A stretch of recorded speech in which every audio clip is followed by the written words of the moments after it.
Hello, Mage fans. This is Adam Simpson for Mage the Podcast, and I'm joined today by Terry Robinson, who has an announcement for us before we get started on today's topic. Terry, tell us about it. Howdy. I just recorded our first Worlds of Darkness episode with a community contributor who has done a number of Wraith Chronicles. I'm looking for to talk about their experience running crossover chronicles. Now, I apparently use a much broader definition of crossover than most people. To me, there's kind of a three-part hierarchy. One, I'm going to introduce the supernatural element, but I'm going to use the system from whatever main game I use. So if you introduce a mage into vampire, instead of actually using sphere magic, you use disciplines to kind of approximate that. Above that, you have other night folk using their system as an NPC, and above that, you would have a mixed troop of some sort, where you have some characters being wraiths maybe, and some characters being demons, or what have you. I am looking for storytellers that have done the second and third level of that to talk about their experience blending mage with other systems. I'm pretty good for Vampire the Masquerade, but if there's anyone with experience with Demon the Fallen or Mummy the Resurrection or Changeling the Dreaming, by all means, shoot a message to magethepodcast@gmail.com. Find me on the forums. I'm Philly Curiosity there. And tell me that you'd like to talk. I usually do a brief 15-minute call just to make sure that we can work technology out and to outline an episode. And then after that, we record something from 45 minutes to an hour long. So if you're interested, shoot us an email, track me down. Love to talk to you. Yeah, that sounds great. We'd like to hear from a lot of the people who have different crossover experiences. I've mixed in Mummy and Werewolf, for example, but have not mixed in a lot of Vampire or some of the other popular game lines. So a lot of different experiences we'll be able to draw from in the future. You've actually played Mummy? That's Um, amazing. I mixed elements into my mage games, but I did not run a straight up Mummy game. But I yeah, that's been around. The first edition was one of the earlier World of Darkness books. So yeah, Oh, okay. I've always thought that was pretty interesting. I like the They've had idea of three different versions of it now. yeah. I like the idea of like our April Fool's episode being a Mummy the Resurrection book review. That way we can be done in one 12-month period. Well, today the topic is Tomes of Magic, and we're going to look at the Book of Shadows, which has a number 7 on the spine, and this is about midway through first edition. If you look at the first edition published books, this was the player's guide for Mage, and interestingly enough, although it was intended to be the first edition player's guide, it ended up being the player's guide for both the first and second editions. If you look at the run of second edition books that were published from Whitewolf, there's a lot of great material, but I don't recall a player's guide in there. There was one book for Technocracy characters, and that was towards the end of the second edition run. But again, that was towards the end, and it was only for Technocracy player characters. So people who were running both first and second editions used Book of Shadows as their player's guide for probably right up until revised edition came out in 2000. So I certainly have used this book a lot. I have a lot of memories of taking this to my game table, using it to help my players create their characters and checking during play certain things that they had questions about. But a little later in the episode, we'll talk about how that might be of use to you today. But I was just going to start off with discussing some of the main things people get out of their player's guides and some of the new game mechanics that this brought to the table for character creation, because that's always going to have a large impact on any story or chronicle that you're running. What do I let the players be? What do I let the players have? What do I let the players know? So with this book, we started off with a lot of new information for specifically additional skills or additional abilities. Long list of that. We've got merits and flaws, and we've got new backgrounds that were added. So now, Terry, you have not used this book as much. You've been more in the newer editions of Mage. I spent most of my time, my current chronicle, which has been running for about 2 years, is thoroughly set in M20, except for the cases where I forget that M20 changed a rule and I inadvertently slip into second edition or revised, depending on when when I first read a particular rule, I have somewhat strong feelings about the additional abilities that they give. If you want me to start in on that. When you say the new abilities of Book of Shadows or the new abilities of Book of Secrets for M20? Oh, sorry. The new abilities that they add, the additional knowledges, the additional abilities, the additional skills and such.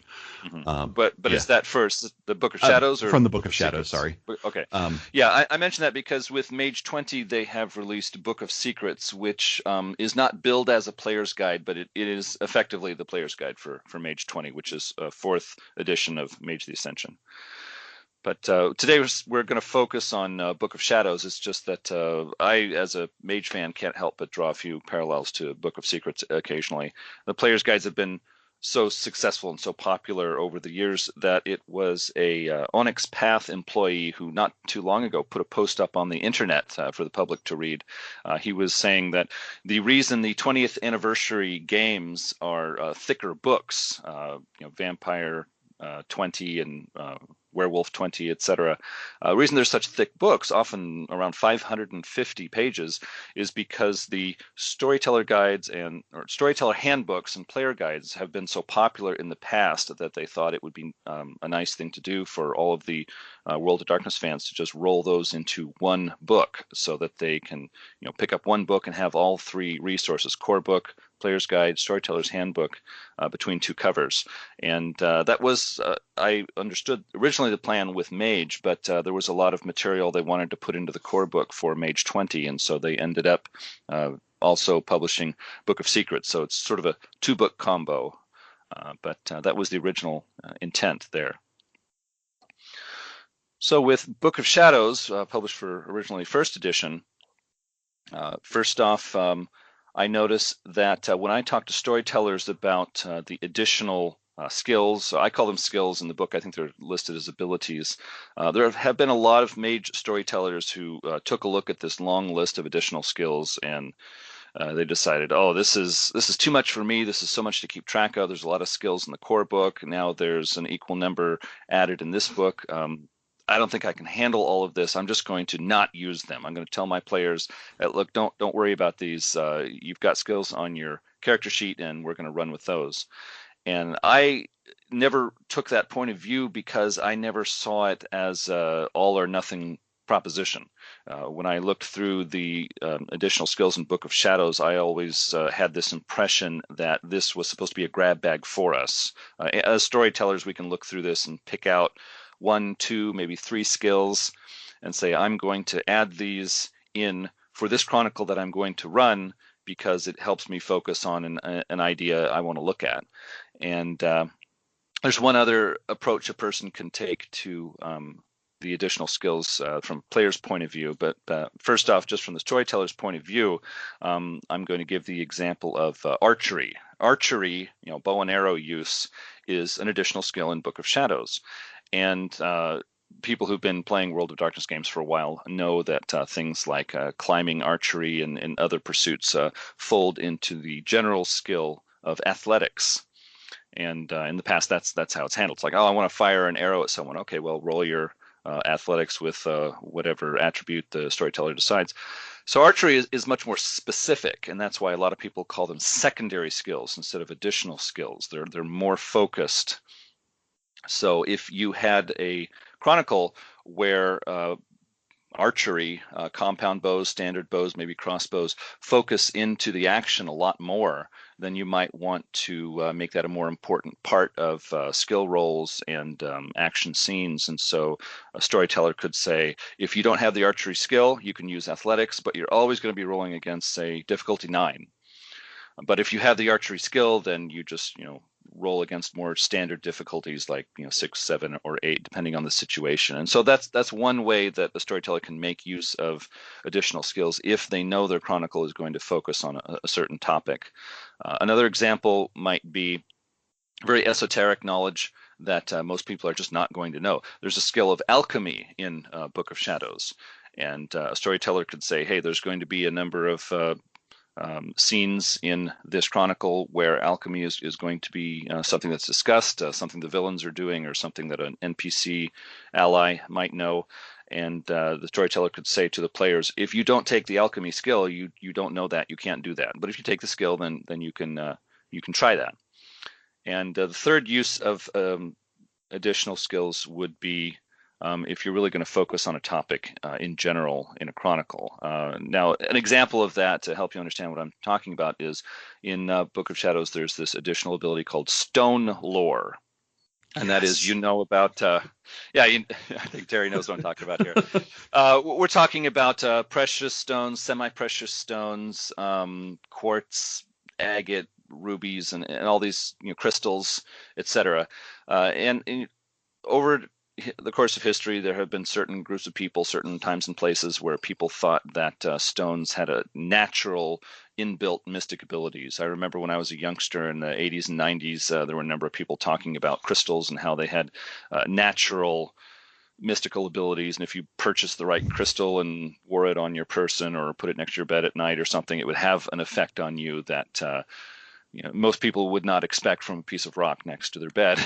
So there have been beliefs in special significance with semi-precious stones, precious stones, etc. And so if you are running a mage chronicle that focused on that, let's say as a storyteller, you're going to say that there's an NPC group that really knows well how to use the mystical abilities of these different stones, and the players are going to have to go searching through the Umbra or Horizon realms or breaking into other people's sanctums, looking for precious stones to fuel their magic or to prevent the villains from doing certain things, then you would take this stone lore additional ability and put it into your chronicle. You would say to your players right up front, either when they're making characters or before they're going to start the chronicle, hey, this chronicle is going to involve stone lore, and if you take this ability, there are things you will be able to do in the game that you wouldn't otherwise. So we can really focus on this topic and really get into the healing abilities of quartz or the insight that certain crystals can grant you, etc.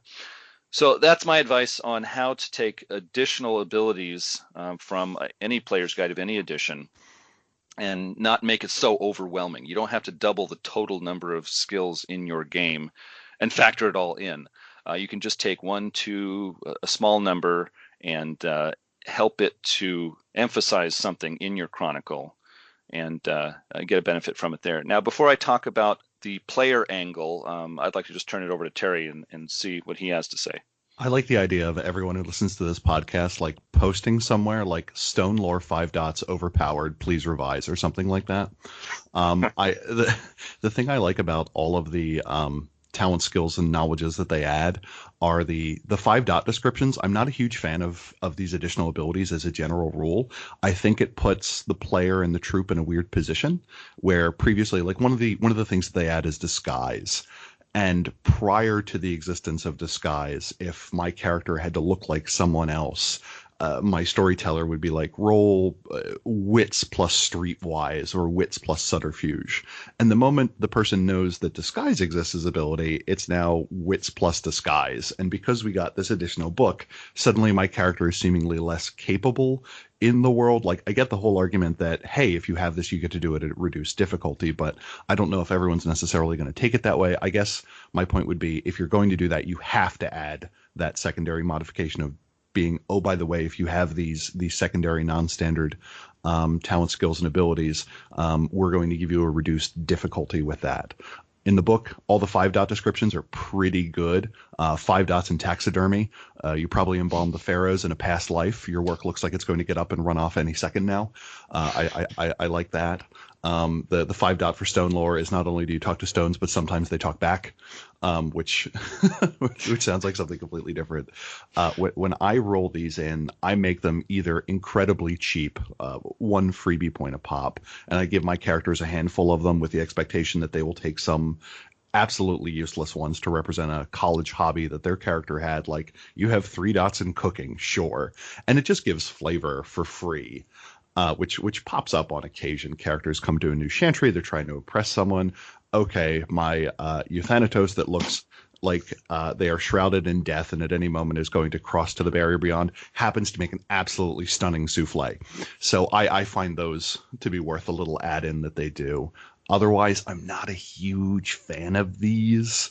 I do like the idea of like using this to to throw players off, like, oh, in this chronicle, you definitely want to take 3 dots in cryptography, and it just winds up being you fighting werewolves the entire time, just as a way to like be angry and maybe get back at players who were who destroyed your chronicle last time or something, or like, no, herbalism is going to be huge, and you just spend the entire time in like the cyber realm fighting pattern spiders. But well, I didn't really think of them as a way to get back at your players, but I guess you could. The Vengeful Storyteller's Guide to Mage.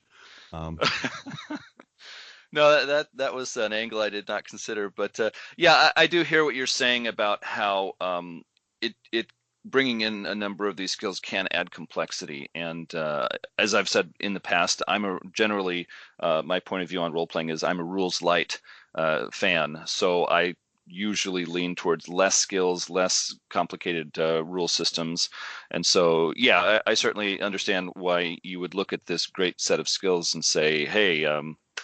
We've got players out there who've already made a character, they've already been playing it for a while, and now you release this on me. In my experience, players' guides in World of Darkness games are often things that people really reach for when they're creating a new character. And yeah, if you've already got, say you started a Mage 20 game, you've been playing a character, and then Book of Secrets gets published, and it's like, oh, look, there's all these great things you can buy at character creation, but my characters was already created.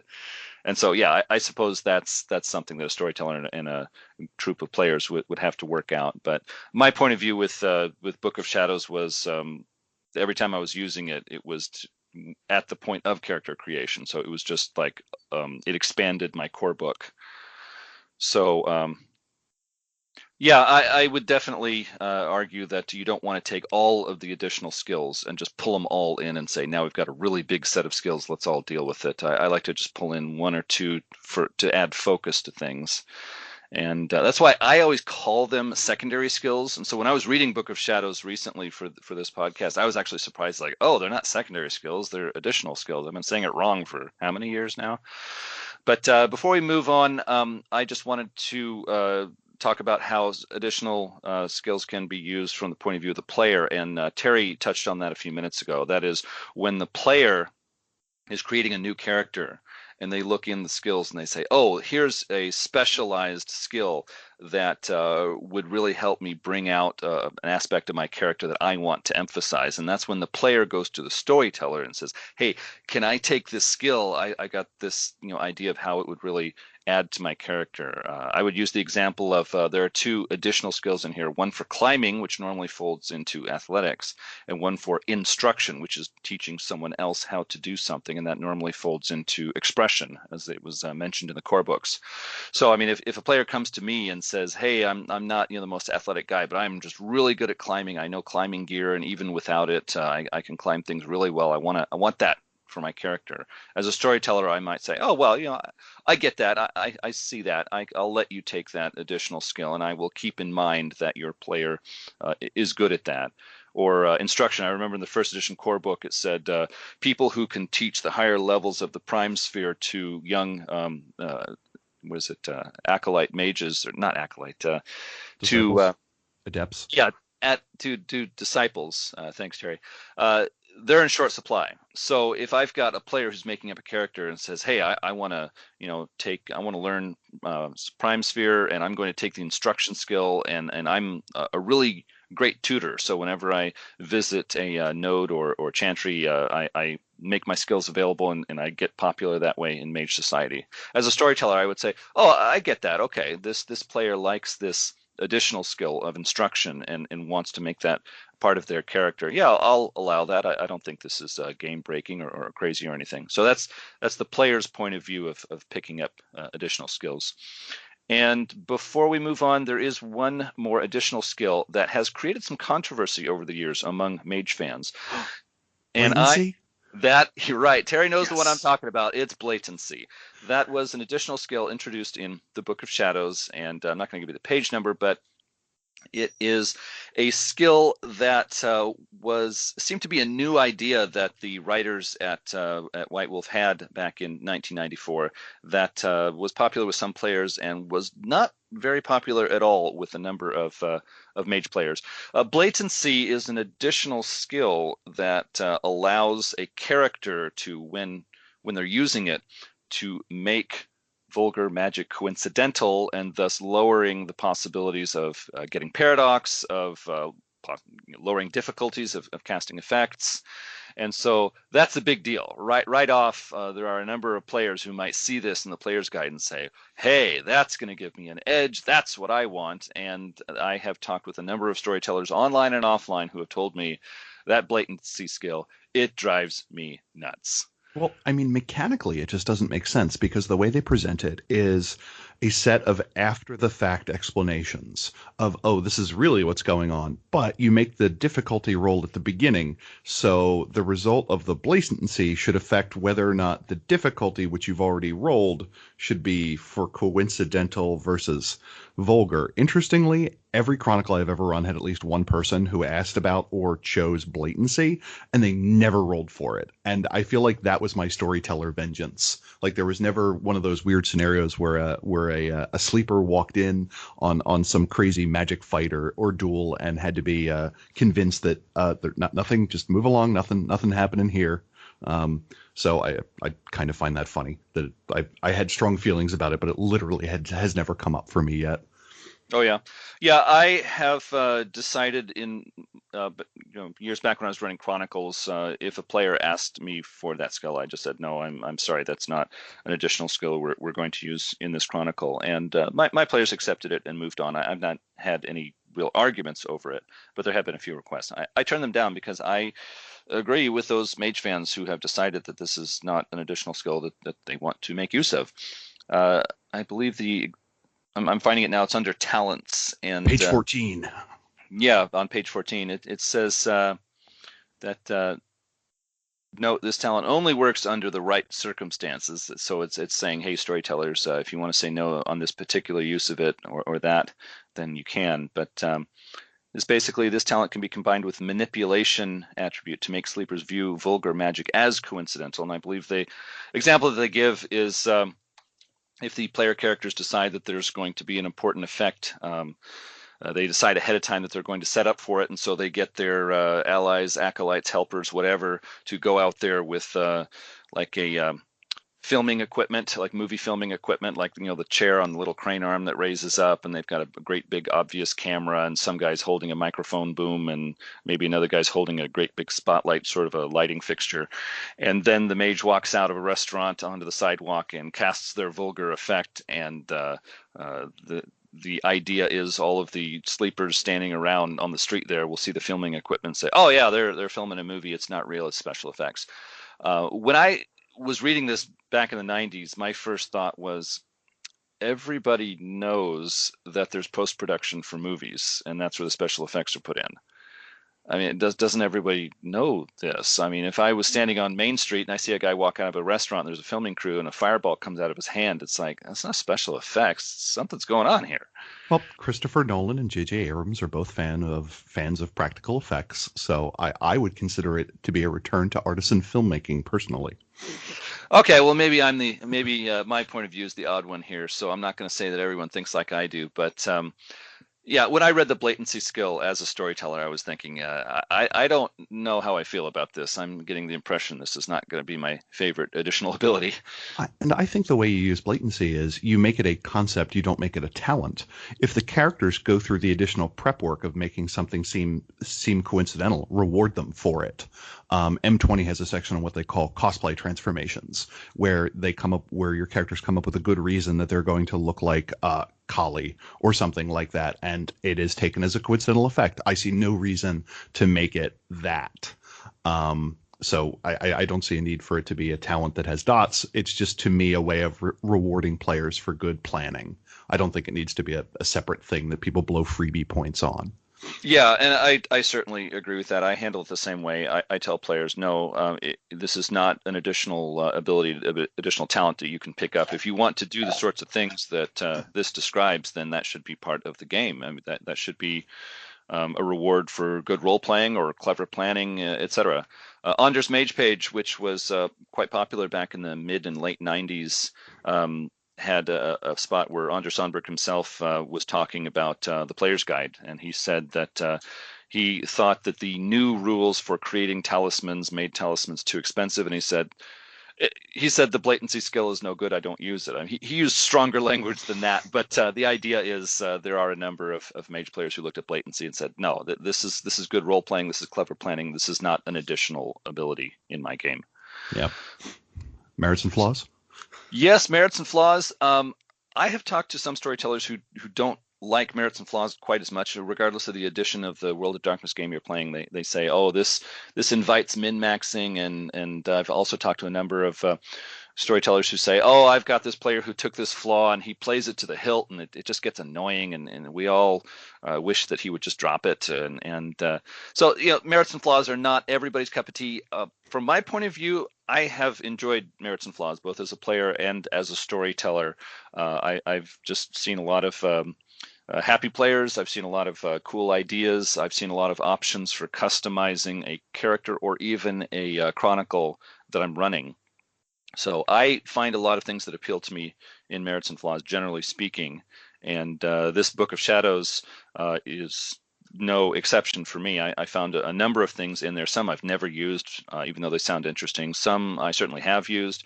And there are some that Terry and I were speaking this week about how there are a number of merits and flaws that were simply carted over from other World of Darkness games, where they make a lot of sense there and not as much sense in Mage, regardless of what edition of Mage you're running.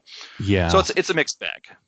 I mean, just for background, merits and flaws are additional options you can take at character creation, or in some cases later in the game, where if it is a merit, you can spend freebie points to gain something that will provide a niche benefit. For instance, your character may have a higher purpose, which in pursuit of that, they can make a particular roll to either recover willpower or be able to power through a situation. And a flaw is something where you gain additional freebie points, but the downside of that is there is some difficulty your character encounters. For instance, they may be utterly intolerant of androids if they're in the Technocracy, or they could be overconfident, or they could have some sort of obsession or vengeance that they need to deal with. And in exchange for that, you get additional points during character creation. A 1-point merit is usually not nearly as good as a 1-point flaw is bad. The merits and flaws were introduced first in Vampire, and the idea there was that once you've created a particular vampire of a particular generation, how do I differentiate the two? So you add these merits and flaws, and suddenly, oh, this is what makes my character unique systematically. Like, obviously, my character's going to have a different appearance and a different story of where they came from, but mechanically, how do I separate one Brujah with 3 dots of fortitude from another Brujah with 3 dots of fortitude? Mage gets a little more complicated because, one, a lot of the merits and flaws no longer make sense, and the point values may no longer make sense, and also because you have the additional complication of Paradigm, where you can have 2 Celestial Chorus members that have identical dots, but because they personalize their magic differently, which we'll talk about later, you still have 2 very on the face of it different characters with functionally different abilities that they can do, depending on how they choose to enact their magic. And some of the point values to me just don't quite make sense. For instance, if a character is blind, and I think that is a 6-point flaw. Okay, correspondence 1, done. So now I've essentially negated that. And also, I have strong feelings about true faith, in that if true faith represents belief and your rete also represents belief, I don't see a lot of cases, except for maybe flavor reasons, why it would make sense to dump 7 points in. But I am more of a min-maxer, I guess, than most.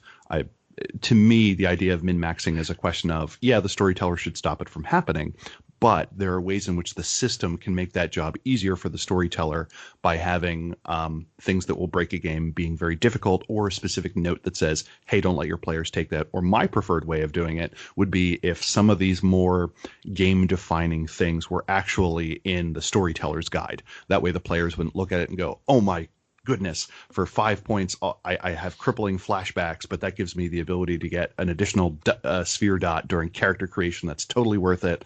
The storyteller will have to deal with it. This is beautiful. So I tend to have strong feelings on the use of merits and flaws. Wish they were a little more tweaked, and maybe some were more specifically flagged. Hey, ask your storyteller before you bring this up.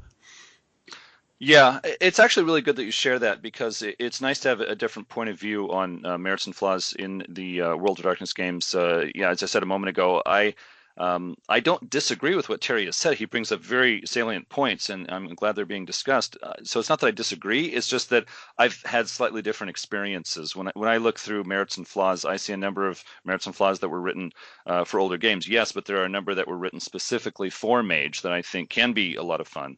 And so I've had a lot of neat ideas, a lot of interesting uses of these in my games. So I see them, with a positive light. But Terry is right. There have been a number of problems that I've heard about from other World of Darkness fans who have said that in their games, merits and flaws have brought up trouble. There is opportunities for min-maxing. In fact, in Book of Shadows here, the book we're talking about, there's a short introduction before they launch into the section on merits and flaws, and they say these have possibilities for min-maxing. These have possibilities for unbalancing chronicles. Please keep that in mind. We're offering you tools to use, but you need to use them wisely, or they will cause trouble. And that is certainly true. I've had less of that trouble in my own games, and so when I look at them, I don't see so many things that could go wrong. But Terry is communicating a point of view from a lot of storytellers who've had a lot of things go wrong, and they talk about merits and flaws and say, whoa, you got to be real careful with those things. You got to be really watch your step.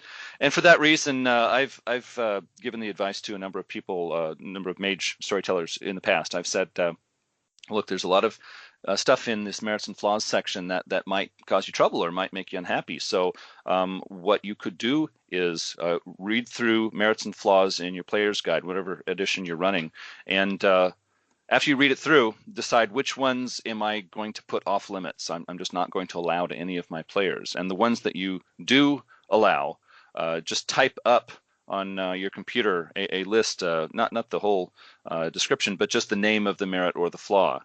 And then that should be one side of one sheet of paper, and then you just print that out and put it down on the table when you're working with your players to make characters, and say, this is the list of merits and flaws. You can choose from this list, or not pick any. If you want a merit or a flaw and it's not on this list, then it is not available. I'm sorry, that's not something you can pick, and that is a way of controlling it. When you run a chronicle, historically, has it been with people who've played the game before, either a Mage game or a World of Darkness game before?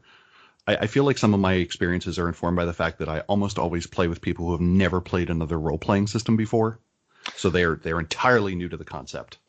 Oh, okay. Well, that sounds like a lot of fun, but my experience has been different. I've been playing almost exclusively World of Darkness or Mage with people who are either familiar with Mage in particular or World of Darkness games in general. And so I get people who come in, and most often they were creating new characters to run through the story that I was telling for them. But sometimes people have come in with characters that they already made up. And in my experience, they have not had a lot of experience points. So they're not powerful characters, but they are characters that they made somewhere else. Like, hey, can I bring this character in? And when they do, I look over the skills and I look over the merits and flaws. And if there's something that's going to be a problem, sometimes I'll say to them, hey, this merit, this might be a problem. So I'm just going to downplay this. So just be aware that if you say, hey, I'm going to do this, I might say, no, maybe not. We're going to tone that one down.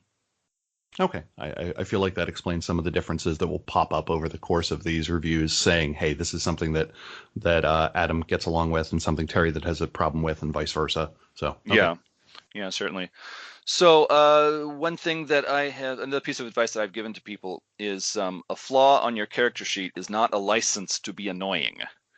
So if you've got a flaw of my character rambles a lot, and then you like role play that at the table, it's like, hey, I'm really playing my character. It's like, you know what? You are playing your character, and yet stop it.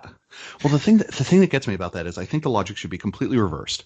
So if you have a character that is it has a flaw like talks too much or is annoying, that should really be a merit, because the idea is it costs experience, it consumes resources at character creation, and it's a way of saying, okay, if you can't play well with others, I am going to actively penalize you by taking freebie points from you. So I feel like the logic in some cases should almost be the opposite. Like, I have the 5-point merit talks too much, or I have the 4-point merit dominates the scene. Like, like if you're going to do this anyway, I'm taking freebie points from you. I've got the merit problem player, so guess what? Yeah.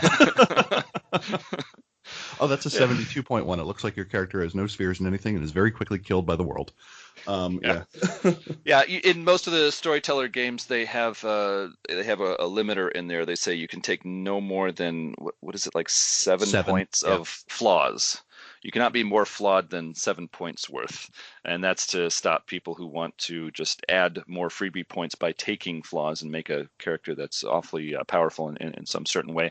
But yeah, the min-maxing is something that certainly needs to be discussed when it comes to merits and flaws. There are a number of merits in there that honestly make your character more powerful, and there are a few in there that, as Terry has pointed out, will pay for themselves pretty quickly, and then it's just additional power that your player character can have that others don't because they didn't take that merit. And so a storyteller needs to understand these merits and flaws before just opening up the book and saying, hey, players, pick anything you want, it'll be great. Yeah, just to kind of explain what min-maxing is, within any given role-playing system, there are often scenarios in which a player feels that the cost of something is a very efficient use of experience points. The example I'll use is Sphere Adept. In Sphere Adept, you only pay 75% of the cost to raise one of your spheres. So ironically, say for instance, I am creating a chorister whose specialty sphere is prime, and they are a sphere adept at it. We are now in the weird circumstance where I would want that character to start the game with 1 or 0 dots. That way, when I start building it up, I pay fewer experience points for it, when logically to me, if a character is particularly good at a sphere, they would start out with more dots in it, reflecting that it comes naturally to them. The min-maxer says, aha, I get the most bang for my experience point buck by minimizing the number of dots I start out in this, picking Sphere Adept, and by the time I get to 3 dots, this merit has paid for itself, and it will only make it cheaper to progress from there. And then a minimizer is going to look at statistics that they don't feel is useful and kind of put the fewest dots in those. Traditionally, in, for instance, Dungeons and Dragons, charisma was one of the attributes, one of the key 6, and no one ever felt that there was a use for it, so that became what was known as a dump stat, that you would take your lowest attribute and put it in that, which resulted in these role-playing groups where apparently no one had any personality whatsoever, where everyone hated them. But I don't consider charisma a dump stat, but that's neither here nor there. But yeah, I think there are a lot of those opportunities, and I feel like there are things a game can do to discourage that, and it shouldn't be entirely on the storyteller. But keep an eye out, as Adam said. Yeah, certainly min-maxing is a phenomenon that is more familiar to the community for fantasy role-playing games. Not only Dungeons and Dragons, but some other fantasy role-playing games. That's been something that's it's been a factor in that community for quite some time. Traditionally there have been people who see these games as learning the rules of the game is part of the game.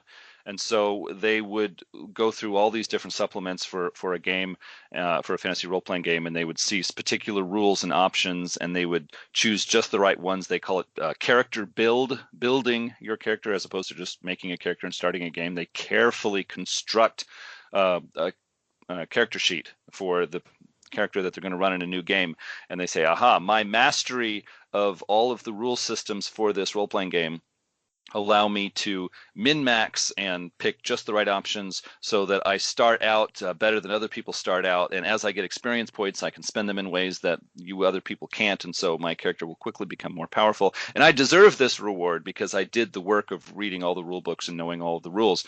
And traditionally the White Wolf Game Studio, and now Onyx Path publisher, they have been aware of this in role-playing games, but they have worked to ensure that is not a problem in World of Darkness games. They've put in many different supplements of the different World of Darkness games that, hey, this is not like Dungeons. This is not like that fantasy role-playing game. And they're talking about Dungeons and Dragons.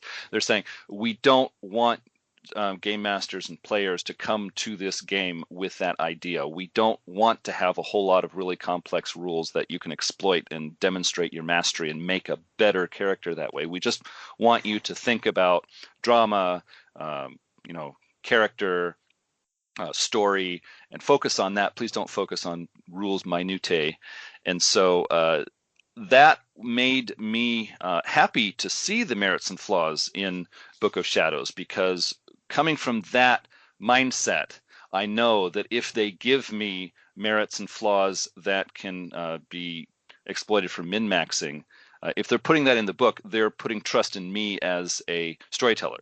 They're saying, hey, look, we know that these can be abused, but we also know that other people run their chronicles in ways that we would never imagine. So we're going to give you a tool set here, and there's going to be some dangerous or volatile tools in there. Use them responsibly, do it your way, do things that we never even imagined, and you might find good uses for these tools. And so I like that. For example, the sphere natural that you mentioned, that certainly has opportunities for min-maxing. You can have some player who takes it and doesn't talk about it very much at character creation, and then after a number of sessions into the chronicle, they can be really powerful in this sphere, and then they say at the table, aha, I picked that merit, I'm such a clever guy, you guys didn't even realize.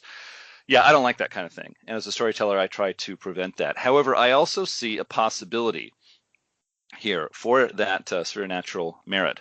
I see a possibility where you can have a cabal of player characters, and they're all tradition mages, and there's one orphan. And so the player of that orphan chose orphan because it has certain advantages, and that is he's not part of a faction in the world of darkness that's telling him what to do or putting certain expectations on him. He has less rigid ideas about paradigm and how magic is supposed to work, and so he has more freedom, both on an intellectual level and on a personal day-to-day level. And so the storyteller is going to say to this player of the orphan, hey, there's disadvantages also, and that is you're going to have a harder time finding magical tomes to study, you're going to have a hard time finding mentors, you're going to be advancing in your magical knowledge more slowly because you have less resources in that part. And so the player is noticing that the other players are advancing much faster than they are, and so they say, hey, well, can I take this merit of sphere natural, so with at least one sphere I can advance at a rate that is closer to the other players. And I can understand if a storyteller would say, well, okay, yeah, there's 9 spheres and you want a little bit of an edge with one of them, and you are an orphan. So it's like, yeah, you can take this merit, and I don't think it's going to break the game or make anybody upset. So that is an example of a tool that merit would be a tool that is useful in some situations, but in most situations, no, it's not a merit you want to work with. Another point to keep in mind when discussing merits and flaws is there will be a number of people who are playing characters that are not mages and cannot use sphere magic. They might be taking the supplement Ascension's right hand or another one and playing acolytes or consors who will never be able to use sphere magic. And for some of those player characters, a given merit might fit and add a lot to a game, whereas for a mage character in a regular mage chronicle, that merit might cause havoc. On to the other sections?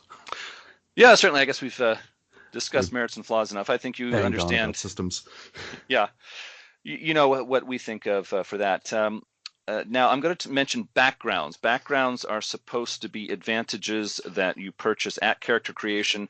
After your character is finished and you're playing it and spending experience points, you are not supposed to be able to spend experience points to increase backgrounds. However, the storyteller can assign to you increases or decreases in your backgrounds based on what's happening in the story. Hey, you found this talisman, and you're going to hold on to it, and no NPCs are taking it away from you. So you had 0 dots in talisman at character creation. Now I'm going to give you 3 dots in the talisman background. So now that you understand the backgrounds, there are new backgrounds added for Book of Shadows. They added in familiar, like Witch's familiar, the black cat that the witch has, and also sanctum. Sanctum is a game term for. Okay, Terry's going to tell us why he's not a fan of sanctums, but to help you understand what a sanctum is, sanctum is like a mini chantry. A chantry is for a group of mages. A sanctum is for just one mage. It is a special place of their own where they are more comfortable. They store the equipment of their craft. They have done their personal kind of magic in that small space so much that that space has adapted to the mage, and they can lower difficulties for their own magic. It is often the home where the mage lives. Sometimes that is a room inside of a chantry. Sometimes that's an apartment in New York City that's just a little different from the other apartments. But Sanctum is supposed to be the home turf for one mage. And I can understand why they would lower difficulties for certain effects, but remember, it's only when you're there. When you leave home, you don't take the benefits with you. Now, Terry, tell us how that can be abused. Well, if you never leave home, I mean, so you take 5 dots in this, and suddenly you have -4 difficulty. And now I'm a mage that has ramped up correspondence plus anything else. And suddenly, so you're in your sanctum, so it's going to probably be coincidental. So you're only dealing with +3 difficulty. And now I get a -4 difficulty modifier on top of that. Like, now you're talking with even a 5 dot effect is suddenly difficulty 4. It is nigh impossible to botch at that level, especially with judicious application of willpower and quintessence, although I guess we're still under the old botch rules here, where large dice pools weren't necessarily a good thing, but still with difficulty 4, I think it's eminently abusable, and it promotes one of the most annoying forum threads I read on the White Wolf forums are, my character has 3 dots in correspondence, 3 dots in prime, and 3 dots in forces, and he just fireballs everyone from his sanctum. And okay, so the effect comes out vulgar with witnesses. That's going to be difficulty 8 -4. Again, we're back to difficulty 4, and it's all within the system. So you then have to use some sort of storyteller way of tamping down on that, whether they attract paradox spirits anyway. But oh, by the way, you have 5 dots in sanctum, which gives you 5 points in arcane, which makes the effect nigh untraceable. The whole thing just gets me. Mage is a game about being out in the world. I can see changing the difficulties down and using it as a way to make magic less onerous. For maybe you have a herbalist or a potion master or something like that, where even a minor effect for them takes several days or several hours of work, and you're going to be like, okay, your character is playing a game of preparedness. You're making a lot of trinkets, the one-shot magical effects that your character essentially breaks in the game, and then an effect occurs. I am going to reward you for your character's preparedness. I fully understand that. But when I ran this, I never allowed anything beyond a sanctum rating of 3, and I needed an exceptional justification. And just to go back to one of your previous points about backgrounds are also useful as a way of reminding your players of other forms of advancement they've done. So they do a favor for someone, and it makes perfect sense to me that that person gets a dot in contacts as a reminder that when things get tight, oh, I did this favor for this person. Maybe it would be useful now. Again, I'm generally dealing with people who are new to role-playing games, who may not realize that the characters in the world that they've interacted with persist over time, and they too may gain power over time. So someone that they helped very early in a chronicle may be more potent now and be able to render additional aid. So it is nice to sometimes say, oh, by the way, you have an additional dot in mentor because of this thing you did for your sentry mate, or one of your allies has leveled up while you weren't necessarily in direct contact. So 1, my hatred of Sanctum. 2, the utility of giving out background points as things go on. But yes, I know I should be a good storyteller and say, no, you can't take that. But every time I say no, I feel like I'm making the game a little less interesting and a little more onerous to a new player, because no one wants to be told, no, you're playing wrong. So that I've got this great idea for my character. No, that was a bad idea. Shut up. Yeah, exactly. Mage is a game of infinite possibilities, just not those 4.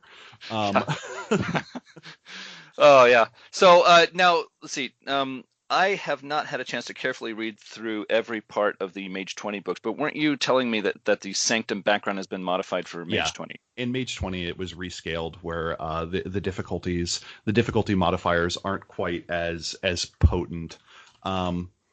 And I like the way they did it. In general, I like Mage 20, and I feel like they did a reasonably good job of redoing things. Yeah, that would be a good example of a bit of house ruling, where you say, hey, I like the botch rules from Mage 20, or hey, I like the way that they do Sanctum in Mage 20 more than Book of Shadows. So even though I'm running 2nd edition, I'm going to house rule that Sanctum is more keyed down. And Let's see. The other thing I was going to bring up about backgrounds was there are backgrounds mentioned in the second edition core book as being available to players at character creation, but then they're not in the book. They're just not in the second edition core book, and they are in Book of Shadows. And so even though Book of Shadows was supposed to be a player's guide for first edition, it ended up being a player's guide for first and second edition. And so there were some Mage fans I've talked to who were a bit unhappy about that. It's like, look, who was the editor for second edition core book, because you mentioned backgrounds and they're not even in the book. So that's not the way it should be. So yeah, the Book of Shadows was used for years because it had those backgrounds that were missing from other books that people got curious about or wanted to try out.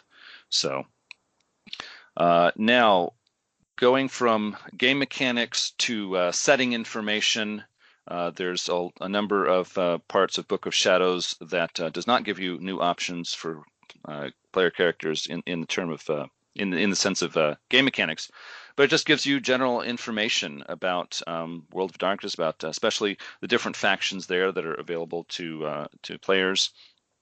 There are 3 sections in the book specifically. One is called Portraits, and that is short. It's like 2-3 pages where they give you a day in the life of a hermetic mage or a Euthanatos mage or an orphan.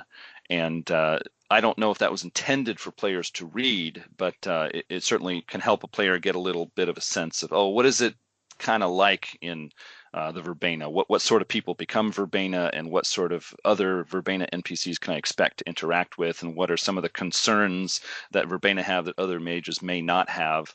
And that was all in the section called Portraits. I thought that was nice. Even if players themselves never read it, storytellers can, and they can get a little bit of a concrete sense of how can I present this faction, what are some questions I might ask a player who's rolling up that kind of character to help get them into the mindset.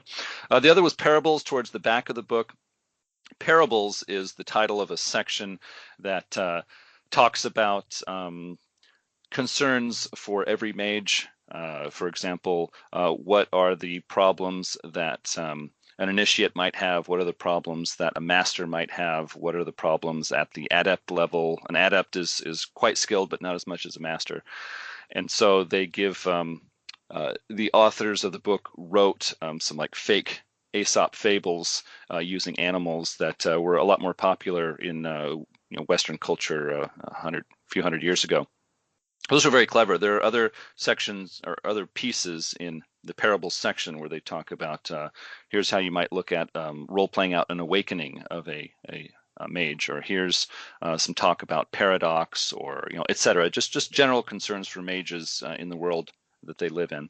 And last is Guiding Words. Guiding Words is essays by individuals just talking straight to gamers, not couching it in terms of the World of Darkness, but just saying straight up, hey, here's an essay that about ideas, where you can get ideas for running your Mage Chronicles. Here's some advice for players, just generally how to approach the game of Mage and things like that.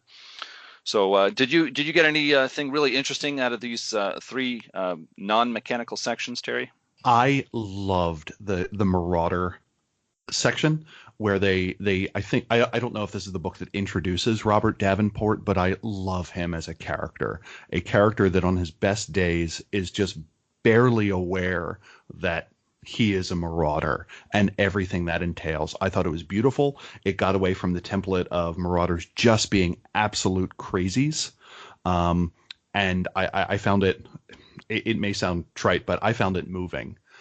Just hear it, how a personal trauma plus an awakened avatar can kind of create not quite a personal hell, but the embodiment of their guilt becomes very material through the powers of an awakened avatar plus sphere magic. The Parables I absolutely loved. I did a reading from one of those when I was in 10th grade, I think, and there was a drama event where people could read short stories and such. And I read, I think it was The Parable of the Master.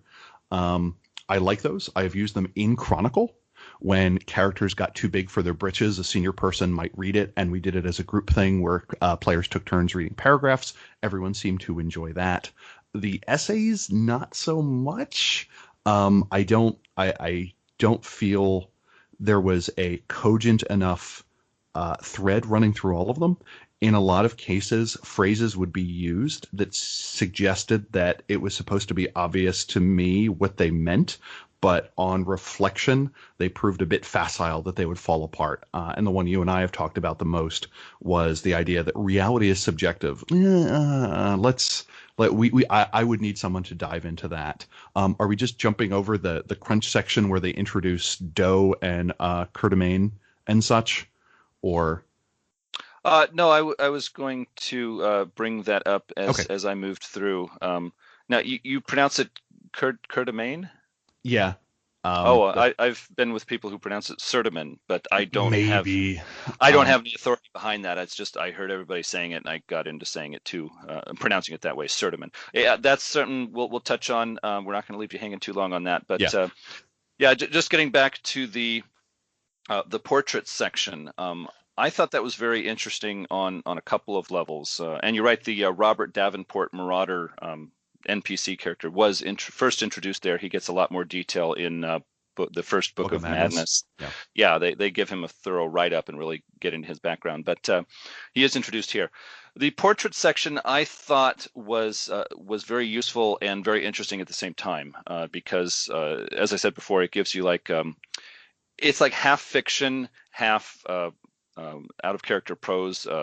They have a paragraph in italics where it gives you a day in the life of this character, and then the next paragraph will be in regular text where the author is saying to the reader, the Cult of Ecstasy mages often have this sort of issue that they have to think about. And then it goes back to a paragraph or two in italics where you're back to the story of this cultist of ecstasy who's, doing something that he would normally be doing and interacting with people with whom he would normally be interacting. And then it's back to the regular text and says, oh yes, now that you've read about how he meets another person who's just awakening to magic and he treats them this way, I'll tell you that cultists of ecstasy often look for these kinds of people to awaken, or when they bring a new member into the fold, they'll do this kind of initiation with them. And there's a lot of very useful bits in there. For example, there's 2 or 3 pages for dream speakers, and it talks about an initiation ritual where they're bringing in a new dream speaker, and they have a symbolic, death and rebirth ritual. And then it goes back to the regular text, and it says, dream speakers often have this kind of a ritual. And so as both a storyteller and a player reading this, it's like, oh, hey, this is a little detail about this faction that was not mentioned in the brief write-up in the core book. And now this gives me more of a sense of how I can portray this faction, both as a group of NPCs and as an individual player. The Cult of what am I saying? The Celestial Chorus section I thought was quite interesting, because if you look at their write-up in the core book, both the first and second edition core books, it talks about a very high level and the history of the group and what they're doing as a large group. But then you get to this portrait section of Book of Shadows, and you have a chorister who's going around back alleys of a big city dodging drug lords and mafia types and crime lords and also Nefandi, and trying to help drug addicts and poor people and other runaways and stuff like that. And so this is a very personal, specific example of what one chorister today is going to be doing, the kind of people they make mad, the kind of people they make friends with. I thought it was for the most part, it was really great.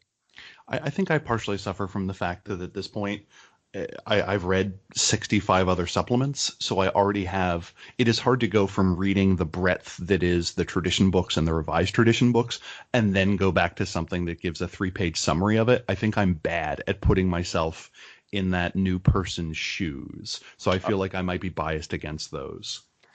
Yeah, I can certainly understand that point of view. After reading a lot of books, I look back on this a little differently, but I tried to put myself in the mindset of, looking at the books that came before and how someone might look at this if it's appearing for the first time and the later books were not yet in their hands.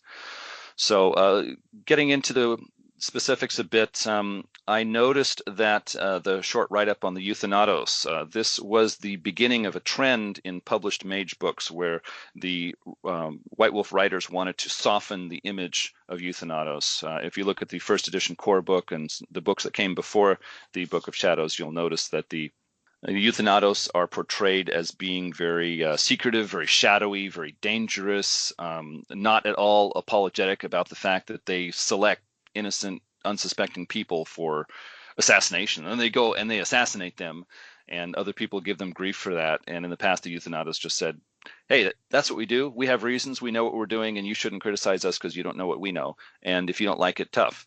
And so here we're starting to soften their image. And this trend continued over the course of the published books until we get to Mage 20, and there is a different outlook on them. Yeah, the Euthanatos, one of the things that came across to me in this write-up is they are the tradition that refuses to paper over anything. They recognize that the creation is a continuous process, and if something is not working out now, we should discard it or kill it. And that I think that is a interesting starting premise where a understanding of entropy and death fall out of that. I think one of the things they do well is they say there is a stereotype about the tradition, but there is a core value, asset, or understanding that this group has that is paired with a extant historical magical tradition, lowercase t, and this is what the group really is. And I do think the fiction pieces here do a good job of saying that. The chorister's ascension is something that we will all do together, that it is fundamentally about us and becoming unified with humanity's potential in whatever way you embody that, whether that be a greater external being. Likewise, with the Hermetics, it is a process of infinite questioning, introspection, and learning. And I think the little fiction pieces here did a good job of saying there is more going on than maybe a one paragraph blurb might make you think. Yeah, I can certainly agree with that. With the, I guess, some people do pronounce it Euthanatos. I've always said Euthanatos, but it's an invented term for the game. So it'd be interesting to talk to perhaps Bricado and see how the people at White Wolf were pronouncing it back in the day. But just before I move on. When I first came across the Euthanatos write-up in the first edition core book as a teenager, I thought they were very interesting. It's like we have a very different outlook on death and life and morals and what's proper and what's not proper, and we're not apologetic about it, and we're going to continue with this, and you can either stand against us or not. And that made them very appealing and very interesting to me. And as I was reading the published mage books over time, and they were softening that image, that did not appeal to me quite as much. I saw it as, you're right that there's a stereotype in the world of darkness about the Euthanatos. There are opinions that other people outside the group have about them that are not correct, and it can be interesting to show how these false ideas can be disproven, and that aspect is there. But I just thought it was quite interesting that it's not all false ideas. There are some things that the Euthanatos are really doing and that other people find out about, and they say, hey, I object to that. And the Euthanatos say, well, you shouldn't, you're just ignorant. Yeah. And that was appealing. And so in this fiction piece, we see a Euthanatos mage delivering the good death to someone he has selected for the good death. It's like, oh, well, who did he select? Well, it's a person who has an injury and they're in a coma and they may never recover, and so he's just basically pulling the plug on the life support, and he feels very emotional about that because he knew the person before they had their injury. And as I say, this is softening their image because they are not picking out some guy who's having a successful career, has a wife and kids, and he chases them down back alleys and terrifies them, and then kills them with a knife in a back alley and says, this is how it should have been. I'm giving you the good death. And if other people don't like that, they'll just have to adjust to it. Instead, he's got a patient who a lot of people would say, well, he's maybe we should pull the plug. Maybe this is something we ought to do. And so he just goes ahead and does it. So it is a bit of a softening of their image. And this will continue forward in published books. I was just interested to note that it began here in Book of Shadows. But one other to call out was the Order of Hermes, is a group that a faction that appeals to a lot of people. And in the Book of Chantries with the number 3 on the spine, that was where we take a look at the Chantry of Doisatep and They say this is a chantry where it's predominantly hermetic, and there's a lot of scheming and manipulating and backstabbing, and the ugly kind of politics is taking place here at this one location of the Order of Hermes. And so in the Book of Shadows, in the Order of Hermes write-up, this is the first time where the writers are saying to everyone reading, it's not just Oisatep. This is a part of the character of all of the Order of Hermes. There's scheming and backstabbing and political machinations going on. And this was not communicated in earlier books of Mage. And so this is where the image of the Order of Hermes does begin to change. And some people really like that. Some people don't like it as much. That's something we can discuss when we're focusing on the Order of Hermes. But I was just interested to note that it began here. Yeah, they also introduced two other hermetic concepts, which I found interesting. One, the idea of avatar lineages, which I had no memory of ever encountering before, which is in the section on avatars and is in the form of two virtual adepts, I think, talking. And they talk about how each tradition is ruled by one of these lineages. And they also introduce the idea of the revelation, which is there is a seeking-like stage where a hermetic will enter a state where they find it easier to talk to their avatar, and they're particularly sensitive to being influenced during these periods, and that technocrats will try and abduct hermetics during this phase. I don't remember that coming up anywhere else. It's neat. I mean, this book has 27 authors, so I very much feel that a lot of it is, hey, Jim, you've run a hermetic a bunch of times, and you've come up with some backstory for him. You want to write up a chapter on it or show me some of your ideas? And some of them made it, and some of them didn't. I think in your book review of first edition, you made mention of the fact that you liked that there were so many little one-liners, what I would call a plot stud versus a plot hook, something that you could put a hot plot hook on, and the hermetics get two in the form of avatar avatar lineages and the revelation, which I have never used, likely never will. Glad it exists. I added it to the wiki. Yeah, the revelation. I did not remember that when I was rereading this book last week, and so yeah, that was a surprise to me too. It's like, oh wait, I forgot about this, and I don't remember reading about it in other books, and in my own games, whether a player or a storyteller, I haven't made use of this. So yeah, it's an option, interesting idea, but yeah, I only see it here, and I also forgot about it and moved on without it. But Okay, well, the Book of Shadows is well remembered by many mage fans because it introduced a new faction of mages that were immediately available as player characters, mystical mages called the Alibateen, and I could be mispronouncing that. It's supposed to sound Arabic because they are Arabic. They are mages who come from the Middle East. They have Arabic background. Many of the members of the Alibateen are Muslims, and even those who aren't, most of them were born and raised in areas that were strongly influenced by Islamic culture. And so that was an invention of Satiros Bricado. I keep wanting to call him Phil Bricado, but Satiros Bricado invented that and introduced it to us in Book of Shadows. There is a brief mention of them in Digital Web, but it is brief and not much information is given there. But it's all here. It is... I can't remember I'm not going to count the pages right now, but there's like 3, 4, 5 pages, something like that, to introduce the Alibateen in the same format that the traditions are introduced in the first edition core book. There's one illustration by the same author, I think it's Joshua Gabriel Timbrook, whose art I kind of like. There's also the stereotypes of other groups and information about everything you need to make this an option to a player. And I think the Alibateen are really interesting. I'm glad they were added. They are called a craft or a disparate group.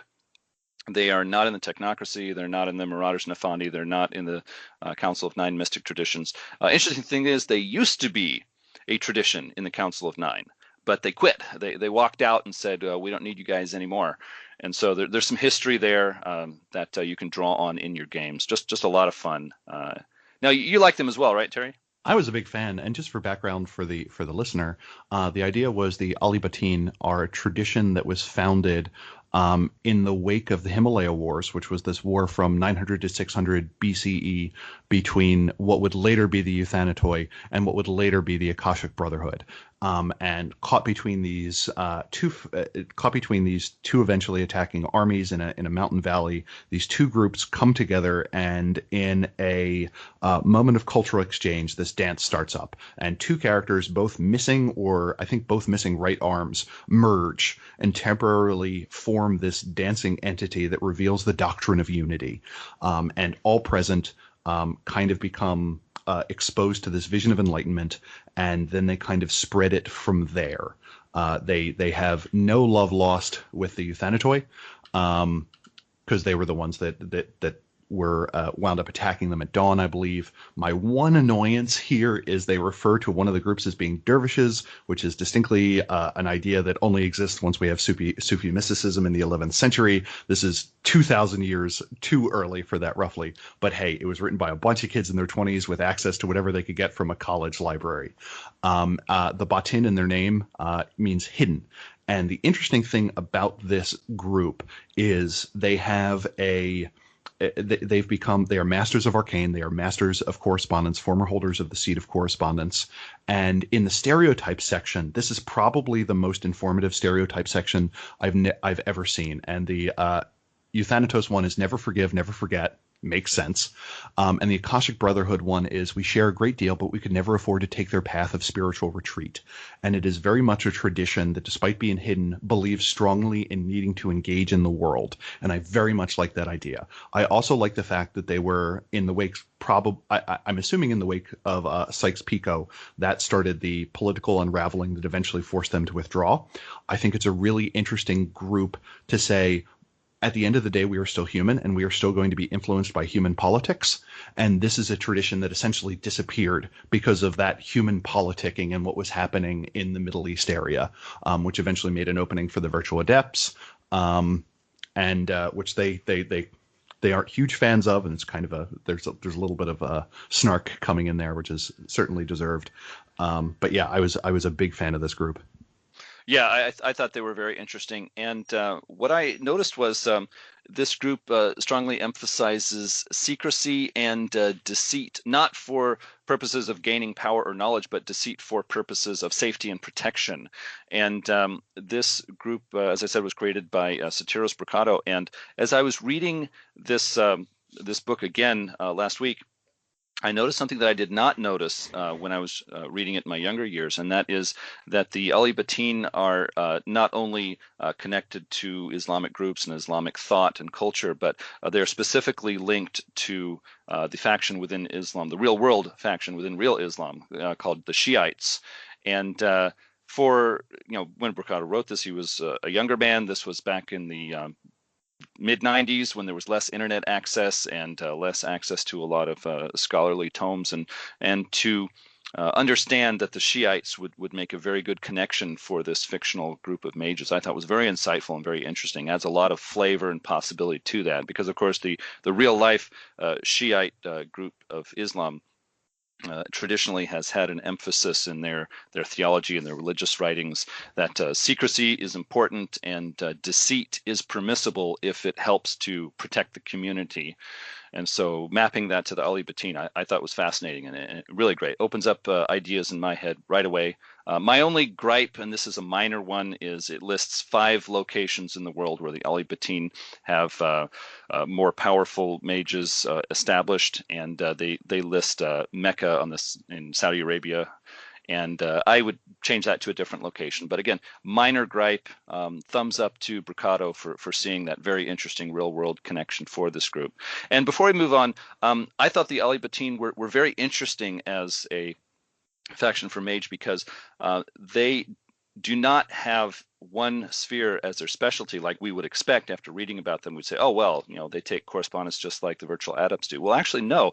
They have mind and correspondence both. They have 2 specialty spheres, which gives them an advantage, but their disadvantage is they cannot learn the sphere of entropy at all. They cannot gain any dots in the sphere of entropy. So not only are they not able to ever use that or ever use a conjunctional effect that requires entropy, but also when it comes to counter magic, when it comes to defending themselves against the magical effects of other mages, they can do general purpose counter magic, but if there's any counter magic that specifically requires knowledge of the entropy sphere, it's just not available to Alibateen mages. And so they have a weakness there, and it makes sense from a mechanical point of view why they would be so concerned about hiding from Euthanatos and Nefandi and other harmful groups of mages.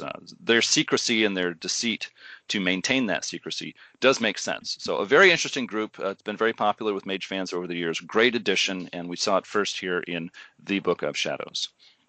Yeah. So the thing I also enjoy is the fact that they are a mystical tradition, again lowercase m in this case, that believes that most lessons are not directly taught, and that is something I feel that we stereotypically associate with East Asian and South Asian traditions. And it is interesting to see one that is neither of those, that has a very indirect teaching style, which probably wouldn't pop up again unless your character were doing something like a character from a Greek mystery cult or something like that. So it is nice to see that that notion of the mystical, but in a slightly more westernized context. It very much gives a sense of, oh, this is a thing too. And I think it promotes players and readers to kind of delve into a history of other groups of the world that have had mystical or hidden traditions that were only revealed through mystery or metaphor and such. And I think those ideas are very powerful in Mage. I think it's some of the fastest ways to build a sense that, oh, this isn't your normal tabletop role-playing game when you introduce those real-world ideas of mystery cults and such. And maybe not all wisdom can be written down and directly taught from student to mentor.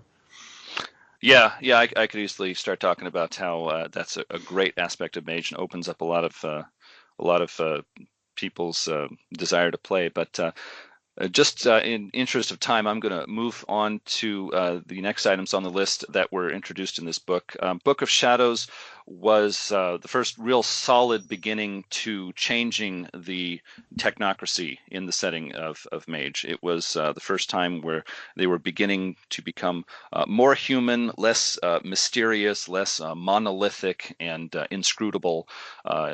It describes how Men in Black and hit marks and other soldiers and field agents of the technocracy, instead of being creations of technocrats, they are themselves technocrats. And so it is here where we start seeing this trend of technocrats not being mysterious and hidden and inaccessible, and you only deal with their servants and their creations.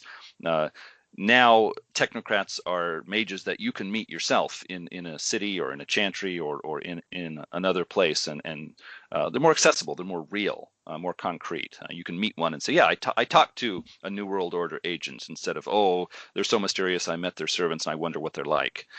And so this trend, of course, will continue as first edition continues, and this will eventually lead up to books like Guide to the Technocracy, where they become playable characters and much more human and accessible.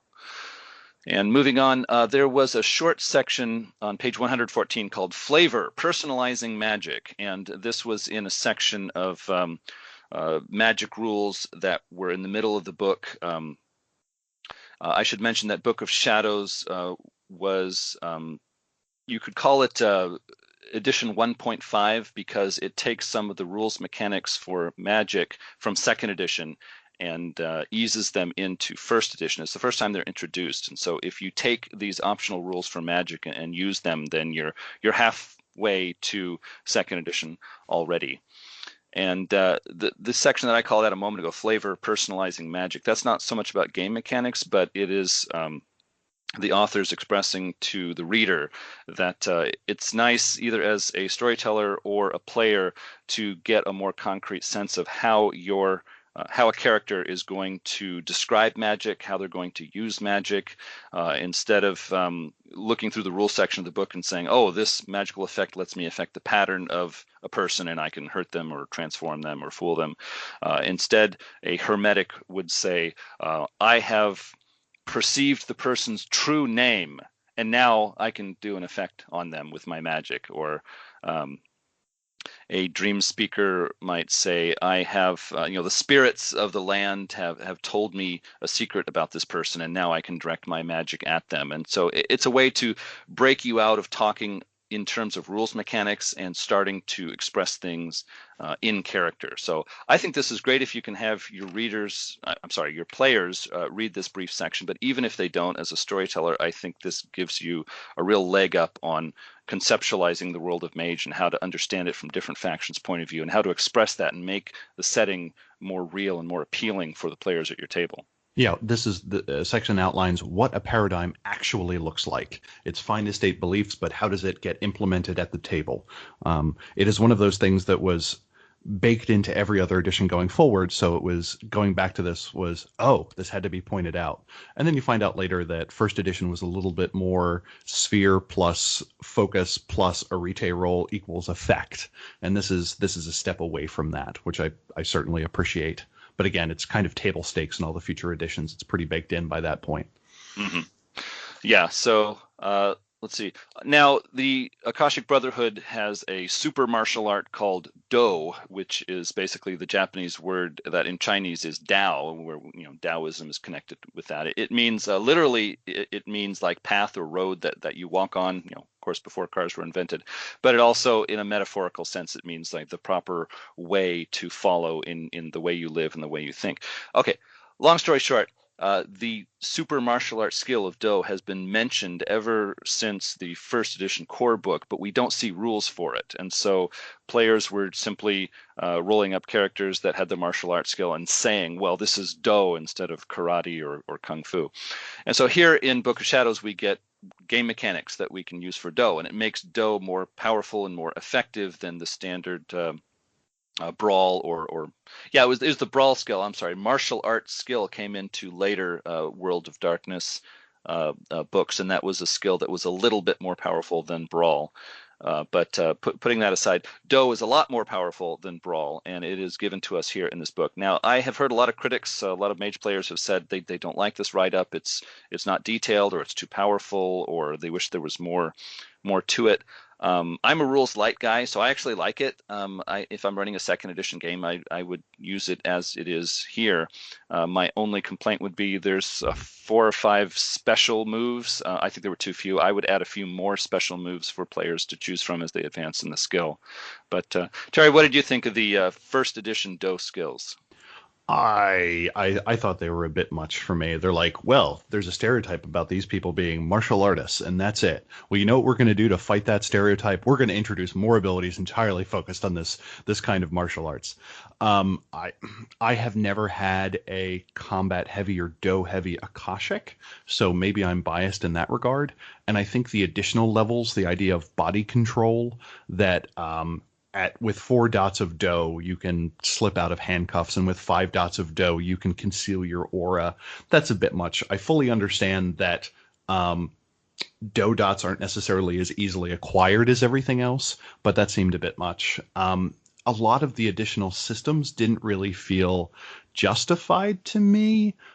For instance, the energy sources, internal versus external, I don't think that necessarily needed a system to go there. The special maneuvers can complicate combat. That's fine. This section is not for me. I get it. Okay.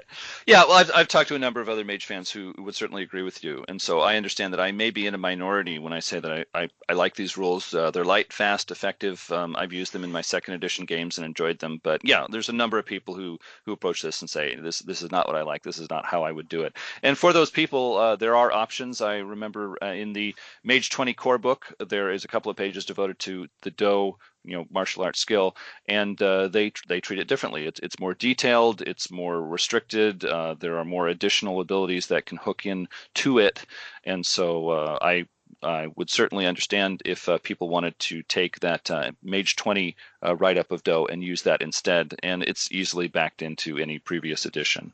Yeah, it's so easy to take or leave. I don't know. Maybe there are opportunities to min-max in here. I just haven't spent enough time to have an opinion on the darn thing. Yeah. Well, there's no reason to dwell too long on that. I'm sure those listening can judge for themselves how they want to use Do, or some people just cut it out of their games and say, look, just take the brawl skill like everybody else and call it Do. And I can understand that. I would not be upset if a storyteller told me that's how he or she is running their not campaign, chronicle. But anyways, moving on, we've got the new section in Book of Shadows on, I pronounce it Sertiman. How do you pronounce it? I think I pronounced it with a K, Curtimane.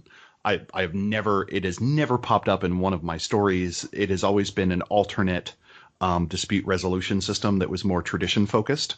I have done the Shapeshifters duel, where each player takes turns. The person and the interlocutor take turns, or I inter-shapeshifter, take turns assuming new forms to try and outdo the other one. I have done teleportation tag. I have done debates.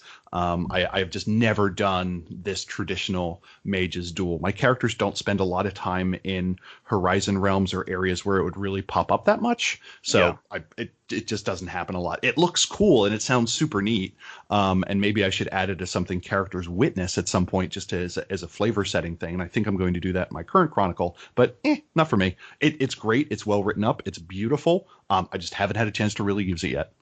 Yeah, and Sertiman, to help our listeners who might not know what that is, Sertiman is a formal mages duel, and of course those who are familiar with Western literature and traditions, in different places, different old legends and books, etc. There's this recurring theme of wizard duel, wizards who are fighting each other using magic and not their physical abilities or other kinds of abilities.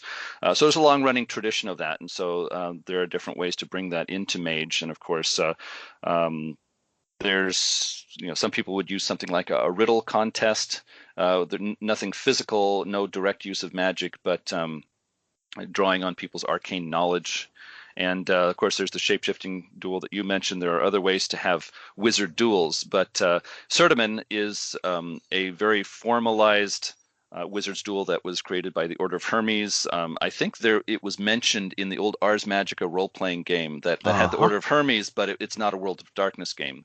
They had Sertiman there and certain ways to do that. And so in the early days of Mage, there was a stronger connection between Ars Magica and Mage. There were different factions and ideas and game terms that were pulled into Mage, but then later on, the Ars Magica role-playing game left White Wolf and went to a different company. I think it was Atlas Games, but at that point, yeah, I think Wizards of the Coast had it for a period of time, and then they resold it to Atlas. I mean, even Vampire the Masquerade, the Tremere, use a modified version of this word I apparently say wrong. But then again, you say Euthanatos, so meh. Yeah. One of the fun. I'm just going to tell everybody a little aside here. One of the fun of being a World of Darkness fans is there are all these terms that are either pulled out of obscure historical texts or old legends, or just invented whole cloth and put in as game terms, and nobody knows how to pronounce them. And so, I'm sure Vampire fans have the most fun because you have Tzimisce. The Tzimisce. And I've met so many people who have told me how dumb I am for mispronouncing it, and I just think it's part of the fun. I love these things. So Sertiman, Curtimane, however you pronounce it, nobody can tell you're dumb because it's not a word in the formal English language. I don't think you're going to find this in the dictionary. But anyways, moving on. Sertiman is a formalized wizard's duel. There is a place set aside for it where they inscribe a circle, and the mages who are going to have a wizard's duel there will battle it out, but they're not going to actually injure each other. So it's a way to settle disputes and show off your magical knowledge without actually hurting another person. And it's very flashy and interesting. It's basically, you could say it's just loaded with special effects. And so if someone were doing a movie about Mage, they would probably want to put this in as a scene because it would just look so cool. A mage steps into the circle, and the spheres that mage character knows become actual balls of energy that appear that everyone who present can see. And they choose one to be a weapon in their hand and the other to be a shield on their arm. And they appear differently for people who come from different traditions or different ways of approaching magic. And they battle it out. And each mage will take the quintessence that they have stored in their body, and they will become little energy balls that everyone can see that are on the floor. And so each mage tries to take all of the quintessence balls away from his opponent. And when one of the duelists has no quintessence balls left, then they lose. And then they're shamed, and they might have to do something for the winner, or etc. And this has this has gained some criticism from mage fans in the past because, according to the write-up in Book of Shadows, in order to create a Sertiman circle, you have to have someone who is an adept in each and every sphere inscribe a glyph for that sphere. And then after it has been prepared, if someone's going to have a duel, then you have to have a referee who is, I think, like an adept of Prime or Master of Prime or something like that. So who's quite knowledgeable, has to be present as the referee, or the duel cannot take place. And so many mage fans have said that here in this setting of mage, this is supposed to be a time where there is little magic. It's hard to find people who know these spheres, and so it stretches belief to have multiple chantries that each have a Sertiman circle, and for every one they had an adept in every sphere present to inscribe it. It's just going too far for me. I like the idea that there's like a community circle somewhere that you have like a bunch of dream speakers that need to settle a thing and be like, hey, can we get next? And just like waiting in line behind like other traditional groups that are waiting to settle their beef. And I can't think of the circle without hearing an announcer going like, 2 mages enter, 1 mage leaves. And I forgot one alternative that I used. I had a character, a Lion of Zion versus who had a beef with a Sons of Ether, and they had a robot fight. It was Golem versus Mecha, and that was a hoot. That was that was probably my favorite. That was probably culturally insensitive, but you know what? That happens sometimes. Yeah. Well, you're not going to get very far in Mage if you want to be too sensitive to too many people. But yeah. But yeah, getting back to Sertiman, you give a good example of a different kind of wizard's duel. And in the section on Sertiman, at the end, they say, hey, there are other kinds of wizard duels. Here are a few, and here's how you might approach them. And so they're aware of that fact. And I think Sertiman is a nice addition to the setting of Mage, because it is a way to emphasize the fact that there are some old and powerful chantries that have had access to powerful magic for a long time in powerful horizon realms, and there are certain strict traditions and ways of doing things that are hundreds of years old that mages can do. So I think it's interesting to have some modern day city or suburbs character who becomes a mage, and over the course of the chronicle they're slowly introduced to more and more details of this very old formal culture that mages have had for hundreds of years. And then they're asked, do I become a part of this, or do I rebel against it? Am I a reformer? Am I a conformist? Do I try to avoid it all? And yeah, it's one of the aspects of the world of mage that is very interesting, and Sertiman brings that to the forefront. It's like, oh, you settled disputes like this back in New Jersey. Well, now you're in Doisatep and we do it this way, and it's so different from what you're used to. It's a whole new way of doing. You have to learn all these rules, and of course, I've been a manga fan for years. There's a very strong tradition, or I guess you could say story beat or trope in Japanese comic traditions, where the characters will have to learn a new kind of skill just so that they can have a duel with another person, and no one's going to die, but winning or losing the duel has an effect on the plot. And so I can't say how strong that is a tradition in Western comic books, but in Japanese comic books, that is a major thing. It's like, not only do I have to beat this guy, but on the spot, I've got to learn this skill, something I've never done before. Can I do both at the same time? And there's drama there. And you can bring that into your mage games. You can have this guy who you've never met doesn't like the chantry that you come from or the tradition that you come from, and he's challenged you to a Sertiman duel, and you've got to get into the ring, and you've got to get up to speed really quickly and try and learn this duel. And if you lose, you don't die, but you lose face, and you can't ask someone else for a favor, etc. So I thought it was nice to have it here, but it has gained some criticism from mage fans over the years, so use that as you will. Let's see, a few other points that I was noticing in the second half of Book of Shadows. One is there is a section, a brief history of the Technocracy, that gives players and storytellers some background information on the Technocracy. Still, it's intending them to be used as NPC villains, not as a player option. But in that history, we not only get a lot of interesting details and some names we can use for history or for NPCs, but we also get this new idea that within the technocracy there is a schism, there is a conflict between the high-ranking leaders who live in constructs in horizon realms and are removed from the problems of day-to-day life on Earth. And then on the other hand, you've got the field agents. You've got the usually younger, less experienced, less powerful technocracy mages who have their feet on the ground. They are on Earth. They are instituting the, implementing, I should say, the rules of the technocracy, and they're seeing the real world effects of the technocracy's policies. And so these field agents who are interacting with sleepers and tradition mages and other factions, they're asking themselves, these policies and ideas we have from the technocracy, are they really effective? Are they really helping people? Are they really the right way to proceed? And of course, you've got the powerful mages back in the horizon realms who don't see this day-to-day activity, and it's easy for them to be thoroughly married to their ideas and say, of course, these policies are great. How could they not be? Just do what we say.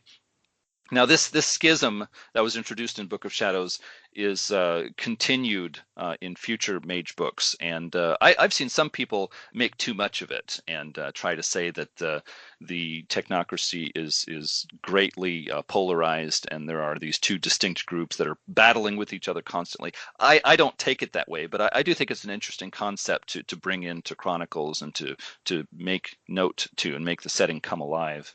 What did you think of that, Terry? The schism in the technocracy.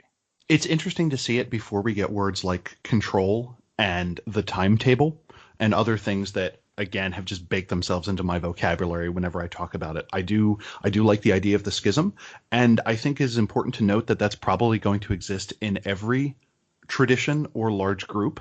You're going to have the people beyond the horizon, beyond the gauntlet, which are disconnected, consider magic dynamic and very easy to do, who don't necessarily believe in the War of Shadows. And it just points out that even this exists among the technocracy. There is going to be a gap between the two, and that is either something you can play with or something that you can ignore, but that they know that it exists. And it helps explain that it is not just mindless minions doing the bidding of their occluded masters. I certainly appreciate any time you flesh it out. But they do a much better job of explaining this in later stuff. But as of this point, yeah, it's useful to add that additional dimension.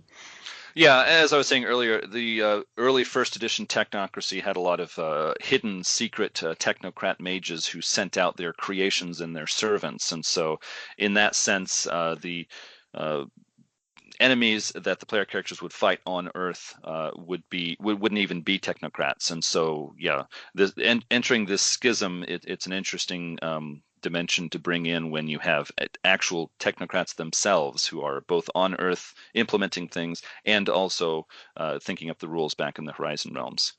So, yeah, I've seen it taken too far, but I like it, and I think it's an interesting idea to play with.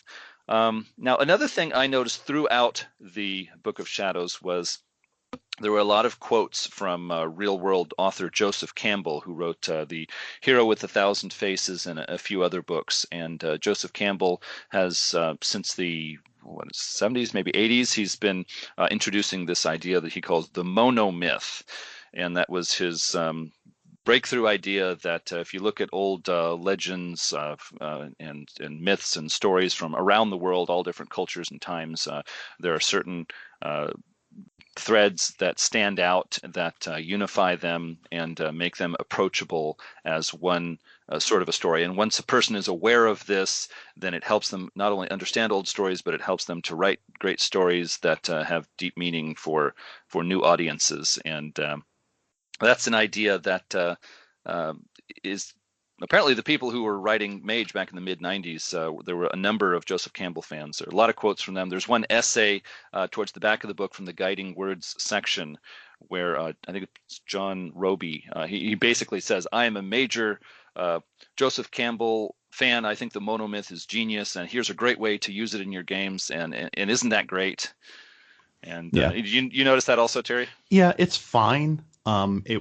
it was certainly all the rage. There are certain academic ideas that pop up in the books. The password, when we were talking about digital web, is a reference to one of Noam Chomsky's better known linguistic works, and things like that pop up. Again, college students make sense. First exposure to the idea of the monomyth, where the adventure of a hero or the hero's journey is going to be divided into 3 acts that have 12 distinct beats. And it goes something like, you're an ordinary character, you receive some sort of call to adventure, you refuse that call, you meet someone who is more powerful that helps you explain the importance of that call, you cross through some sort of threshold, and a new world is revealed to you. There's a whole bunch of tests, you meet new people in this world, there's some sort of ordeal, you deal with the ordeal, you get some reward, you return to where you were, and then you do something based on you being that new person.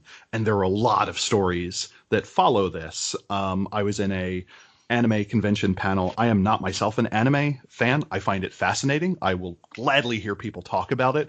Don't watch a lick of the stuff. I barely made it through Akira without falling asleep. I might be a bad person. That's okay. And the guy was talking about the monomyth in anime, and he goes through 6 or 7 examples. And I raise my hand. I'm like, I'm not familiar with any of those examples. And he goes, it's like in Lord of the Rings, where I haven't read those either. And he growls again and goes, it's like in Star Wars. And I'm like, thank you. And he brings up another point later, and I'm like, hey, I don't. He's like, it's like when Luke goes to the cave on Dagobah. I'm like, thank you. So every time he would go through a step, he then included Star Wars as an example, and he just heard from me from the back go, thank you. And that was that was my first big exposure to the monomyth.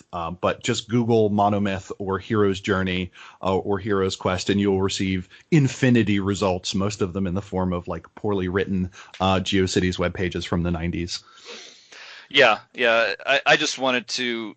The reason I bring attention to this is because I have formed an opinion that's a little different. I'm not as much of a Joseph Campbell fan. I'm not going to say, oh, it's awful, or don't read that, or it's a bunch of nonsense. I don't have that point of view, but I do think that it gets overemphasized, not just in Mage, but in a lot of other places as well. I've read a number of essays from professional science fiction, or I should say published science fiction and fantasy authors on both sides of the political divide, who have taken issue with the monomyth and Joseph Campbell's Hero with a Thousand Faces and other books. And they've said that it's an interesting treatise that Joseph Campbell puts forth. It's very interesting. They're glad that he's added this to the public discussion. However, they get unhappy because it gets overemphasized, and they believe that it can lead to less interesting works of fiction, both on television and theaters and the bookshelves. I remember there's one science fiction author, David Brin, who got popular with his Uplift series of novels for science fiction. He specifically called it out in one of his essays, and he was saying that he's very much against this notion that there's one true way to tell a story and everybody's conforming to it if they know it or not, if they're telling a good story. And if they're telling a bad story, it's because they're going against the monomyth when they should be, implementing it. And he believes that it leads to less creative storytelling and too many stories that read like the same sort of a thing. And even in this essay by Roby in the back of the book, he's saying, here's how you can use the monomyth in your Mage Chronicles. Do this and consider this and consider that. And I was reading the essay and I was thinking, I don't feel like this is the best advice to either experienced or new storytellers. I think that there's a variety of approaches they can take, and I would encourage them to try different approaches and different concepts, not think that this is the way to tell the best story and I deviate from it at my peril as a storyteller. I don't think that's a good idea to communicate to people. Yeah, it's a useful framework. It's something that they flesh out in later supplements where they give you more ideas of here are some of the curves that plots can take. The hero's journey does not work, for instance, in a chronicle where something happens to your character, in the same way that a monomyth will never be implemented in like a disaster movie, where something happens to people, they have to deal with it, and then they go back to their regular lives. That's almost the opposite of the hero's journey.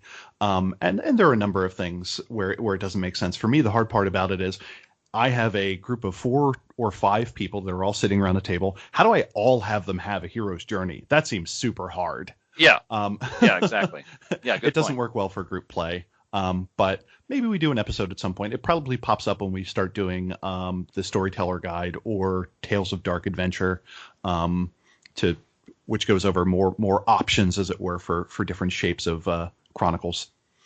Yeah, and a lot of people, when they want to role play a one-on-one session for a seeking or awakening, just one player and one storyteller, I've talked to a number of people that default and say, oh, well, don't you have to do like a strongly manifested monomyth kind of a thing where they're going through dark caves? I mean, there's even a section in parables, there's like the monomyth written up for you as a seeking in Book of Shadows. And I think that leads to too many seeking and awakening roleplay sessions that are too similar. I say, get outside the box more. Try something different.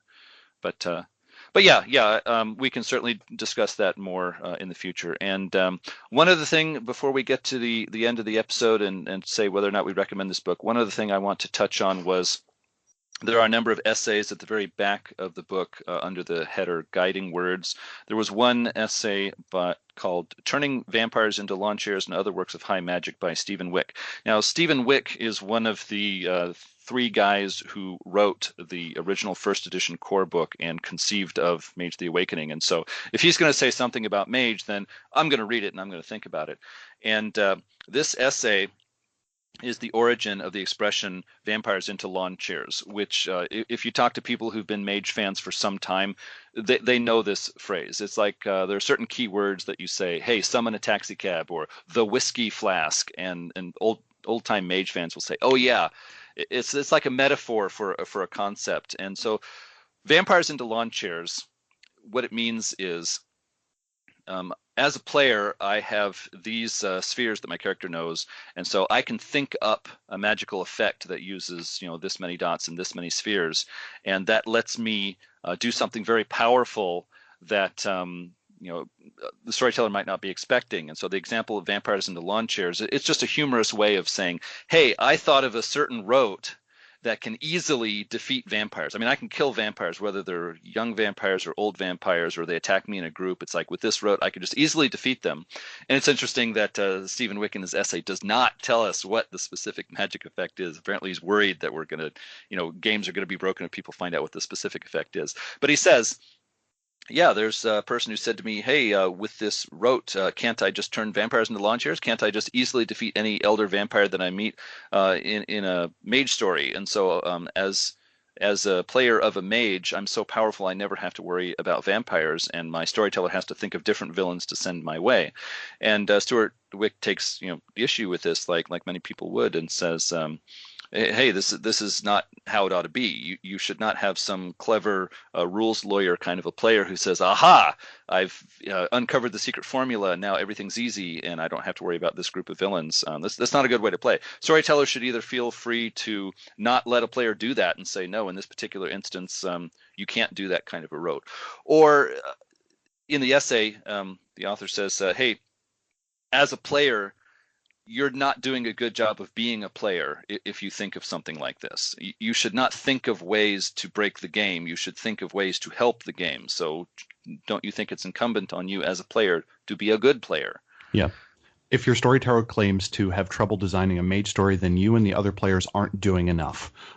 Page 203. It's one of my two favorite excerpts from this entire book. And it's the first time we really get an idea of, it's a storyteller system. We're telling a story. It is not D&D. It is not GM versus or DM versus players. We are all telling a story together.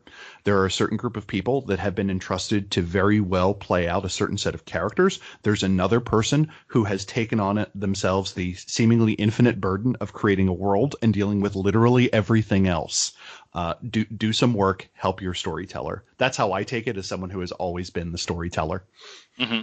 Yeah. And Terry and I were talking a bit this week as we were preparing for this episode, and I was saying to Terry that this one essay, which is less than 2 pages, I mean, I could do a complete Mage the Podcast episode on that essay alone, discussing many of the very interesting concepts that are brought up here. I mean, he says that when he and the other people who created the game of Mage before Brucato signed on, when they were creating it, they started with the assumption that truth is subjective. The world, everything in the world of darkness is subjective, and they went from there when they built Mage. And so that of course is very fascinating. A lot of items a person could discuss there.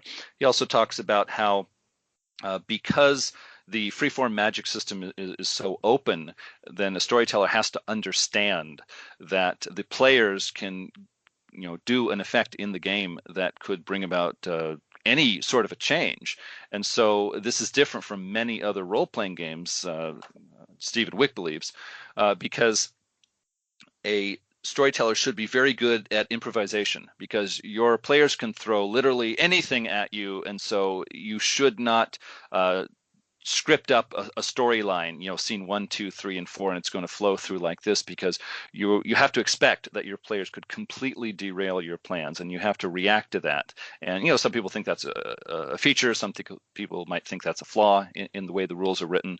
But Stephen Wick defends the freeform magic system and says, look, we were trying to make this open and creative and interesting and unpredictable, and we're glad that it ended up that way. And some people don't like that. Maybe this isn't your game, or maybe you should tone down some parts of the rule system to give you the kind of game that you want. But it was designed this way. I remember in the early days of Mage, and back in 93, 94, there were some people who would go online and say, Mage is broken. The rules are poorly written. It's a bad game, because people get into arguments and players can pull anything out of a hat during a game, and that's not a good way to make a game. And so there were other people, including Stephen Wick here, who defends it and says, no, we were trying to do that. We wanted to do that. And because of that, you need to approach this game in a way that may be a bit different from how you approach other games. So a very interesting essay. I don't want to spend too much time on it right now, but definitely worth the ticket price of this book for me. And I would probably be getting back to that with Terry or with someone else in the future to discuss some of the ramifications brought up there. Really interesting. But you bring up the question of, is this book worth the money? Before we do that, do you have any other closing things or things that you feel we missed? No, I don't. I think it is a good time to talk about, do we recommend this book? And before I say my opinions and before Terry gives you his point of view, I want to say that there are 3 different contexts for this book, the Book of Shadows. There are 3 different ways to understand it. The first context is when it first appeared, when it was first published and on the game store shelves. We were in first edition. We were halfway through first edition. Second edition was not yet available.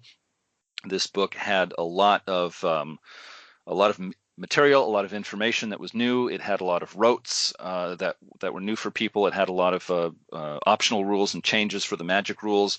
And so this book was very valuable. It was very interesting, even for people who didn't implement every part of the optional rules. There was a lot to appeal to them, and a lot of real practical game help that was delivered to storytellers and players. The second context for this book is anyone who is running a first or second edition game now that all the books are out and we know what to choose from. If you're running a first or second edition game, is this book valuable? Is there something in here for you? And the third context would be someone who is running Mage using revised edition or Mage 20. From that point of view, how valuable is this book? And so let's launch into it. Terry, tell us, with the concept of the 3 different contexts of the book, do you recommend it? Is it useful? I can't think of a case where the answer is yes, you need to get this. I'm an M20 player. I fully understand that. Prior to that, I played Revised, which I very much enjoyed.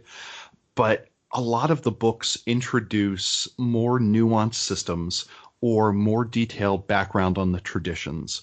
I certainly see how this book was important in its time to just essentially be an additional 200 pages of the core rulebook that weren't able to fit, but almost every section in here is ultimately expanded somewhere else, maybe with the exception of the backgrounds that they add. I can't think of anything which is absolute necessity. Merits and flaws are cute, but whether or not I want to go to Drive-Thru-RPG and plunk down $9 for this for a PDF that is like a bad scan, I can't justify it. That's me. So, yeah. It does not quite make my cut. If it were on sale, I would put this in the $3 to $4 category. Some of the rotes are kind of fun. I appreciate I always like having access to rotes, characters, and talismans, but it doesn't add a lot of the stuff that I am super interested in. It adds a bunch more system that I don't think are terribly justified. Eventually, we get an entire book or half book on the Alibateen. Doesn't make the cut for me. Yeah, I can certainly understand that point of view. If I was running a Mage 20 game and talking to people who are running Mage 20, I would tell them that the rules mechanics in this book, the merits and flaws, none of that is useful to you, because even if you're going to use it, there's Mage 20 or revised edition versions of that. So you're not going to go back to this and use additional skills or backgrounds or merits and flaws. It has no application for you. And the rules about magic and rules mechanics are just not at all useful to someone playing revised or Mage 20. To those people, I would say the sections titled Portraits, Parables, and Guiding Words, I think those are great to read if you want to dive deeper into the world of Mage, get a bit of perspective of how different factions and concepts of the game were seen in earlier editions, to give you more options and more a broader point of view. But if you're not trying to do a deep dive and you just want to run a game and get moving, then in Revised or Mage 20, you don't need Book of Shadows. You're not going to be missing much. You're not going to suffer because you have not read this book. Now, as I've said many times, I'm a fan of second edition because I'm a rules light guy. And so if I'm talking to somebody who today is running second edition, I would say, this is a very useful book. This is your merits and flaws. This is your additional skills if you're going to use them. There are backgrounds here that you might want to use in your second edition game. So there's real value here. And of course, the point of view on concepts and factions in Mage is closer to what you're probably going to be familiar with reading your second edition books. So quite useful, something to pick up. And of course, in its original context of during when it came out, it was not only additional material to use, but it was actually revisions and fixes on some of the rules from the first edition core book that, frankly, were not as good as they could have been. Yeah. So it was solid gold for people when it first came out. And even today, for people running second edition, there's a lot here that's quite practical and useful to you. But if you're running Mage 20, you don't need this. You're doing fine. Yeah. So with that... and you did say that the PDF version that you can purchase from Drive-Thru RPG or Storyteller's Vault for the Book of Shadows is not so good. I was not aware of that. I've got an old paperback from '94. Yeah, I mean, I wound up I've been doing a lot of reading on mass transit, so I haven't been bringing the paper copies out. So I've been going through the PDFs from Drive-Thru RPG, and anything with a dark background, the scan maybe is just black and white as opposed to grayscale, or maybe they did it lower DPI than it should. The text is searchable, which is super handy. But a lot of the portrait section, which are on darker backgrounds, just did not come through very well, and I found it very difficult to read those. So yeah, that's the only secondary commentary I have there. But with that, I think I've said all I want to say about the Book of Shadows as we approach the 2-hour mark. Yeah. So hopefully we didn't run too long for those of you listening in. But yes, we have reached the end of our episode, and I'd just like to let everyone know that you can find us online on the web, magethepodcast.com. You can also follow us on Twitter at magethepodcast. Please subscribe to us. You can find Mage the Podcast on iTunes. Also, if you give us a review on iTunes, then that helps our visibility. More people who are interested in Mage can find it in their own searches on iTunes. And if you're not into iTunes, you can pick us up on Google Play and the TuneIn app. So however it is you choose to listen in, we're just glad that you did. We're hoping that we provided you with something interesting to think about, and perhaps even something useful for your own games of Mage the Ascension. But until next week, wishing you a good week, some successful games, and some good shared experiences with your players. So this is Adam for Mage the Podcast, signing off. This is Terry Robinson. Bye.